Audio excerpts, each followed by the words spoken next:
Good afternoon. So, if you've ever known anybody or yourself has had a child or a dear friend who struggled with chemical abuse, alcoholism, anything like that, you're going to know how hard that is. And when you go into it, you're like dumbfounded and you can't even imagine how you're going to get through. And I went to Nar-Anon, which is for families of children that use narcotics and or alcohol, or you could go to Al-Anon. Had a great therapist. I never thought we'd come out of the other side. We did. He is thriving. He is married. He is an amazing, but not everybody gets that story.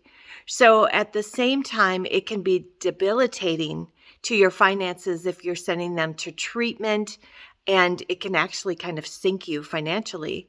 And then the worst case, which has happened to a few friends of mine now in the last year, you lose your son or your daughter or a dear friend, whether it's alcoholism, whether it's fentanyl, whether it's narcotics, but it can happen.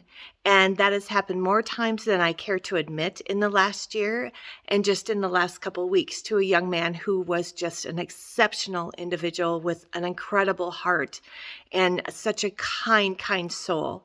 And it just breaks my heart. And I just want you to know that there is avenues and people you can talk to. And, the one thing I did do that people kept asking me, because you're so angry at your addict, and they would say to me, you're always so kind to him. And this is why I didn't give up my boundaries ever.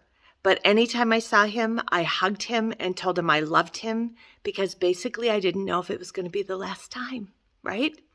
So just some advice on maybe addiction and death today, which isn't a great Friday topic, but you know what? Everything always needs to be talked about. I want you guys to have an amazing day and a great weekend.